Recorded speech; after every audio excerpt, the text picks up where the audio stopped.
Yo, what's going on guys, Arekkz here, welcome back to another Destiny video. It's Friday, it's Xur Day, which means I'm here to tell you guys where you can find Xur, which is once again right behind me. This time that is over by the hangar. And of course, what he has for sale and whether or not any of those items are worth purchasing. So, as always, if you guys do enjoy this and you do still find it helpful, then a like would be super appreciated, and don't forget to leave a comment down below. Now, let's get started. First up, for the Titans, you have the no backup plans this week. Those are exotic gauntlets, the main perk being that shotgun kills trigger force barrier, and force barrier's duration is increased. Plus, you also have increased melee attack speed and increased reload speed with shotguns. This one has a flat strength roll of 71 when maxed, and if you compare that to the min-max values, the lowest you'll ever see this is with 30 and the highest is 94. So 70 puts it at the slightly higher end of the spectrum, but obviously definitely not a max roll. So if we then move over to the Hunters, you have the Radiant Dance Machines.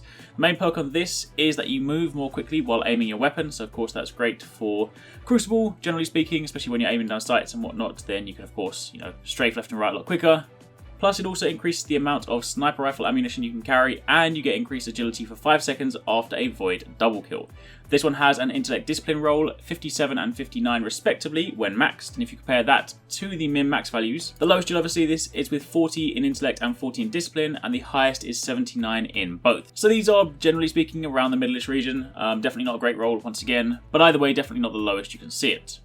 Then, jumping over to the Warlocks, the Impossible Machines, exotic gauntlets again. The main perk on this is that they grant landfall, plus you also get increased melee attack speed and increased reload speed with hand cannons. This one has a flat strength roll of 72 when maxed, and if you compare that to the min-max values, the lowest you'll ever see this is with 30 and the highest is 94. So again, higher end of the spectrum, definitely not the highest. It's actually been a while since we've seen some max roll items, but either way, those are the cards we've been dealt, so to speak. So moving over to the weapon this week, we have Dragon's Breath. This is an exotic rocket launcher.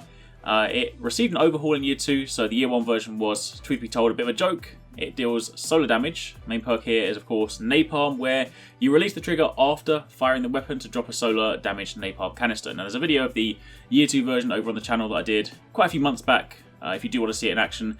Basically, the summary of this weapon is that it is much better than the year 1 version. It is cool, it's fun. That being said, it's not necessarily something that I would personally give my exotic slot up for, nor is it something that I would rush out to buy.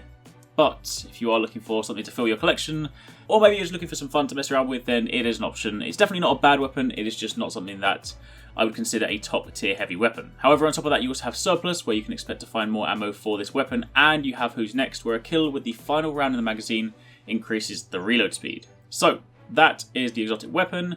Then moving over to your Legacy engram this week, it is a primary weapon. So if there are any year 1 primary weapons you have missed that you want to add to your collection, that includes of course exotic bounty weapons, then you do have a chance of getting them in this, but do bear in mind this is a year 1 exotic engram. It'll take you about 31 strange coins, which is pretty steep, and if you are new to Destiny or you're returning, this is not going to give you anything that'll be of any use to you. So skip over that one. Curios are Emerald Coil, Stealth Drive, Heavy Ammo Synth, 3 of Coins, and Glass Needles. And once again, Material Exchange. If you want 1 Motive Light, you can do so for 2 Strange Coins. And that, my friends, is it. So, if you guys missed any of the Bungie Rise of Iron live stream stuff, by the way, you can find videos over on the channel. I have a video talking about the Iron Yellow Wing, plus some of the other stuff you might have missed. And I've also got a video coming later on this evening speaking about some really cool stuff as well. So make sure you keep your eyes peeled for that, plus a fair few videos coming out over the weekend as well. So, lots more Destiny videos coming your way. Hopefully you guys are looking forward to those. But thank you very much for watching. Take it easy. Catch you next time. Peace out.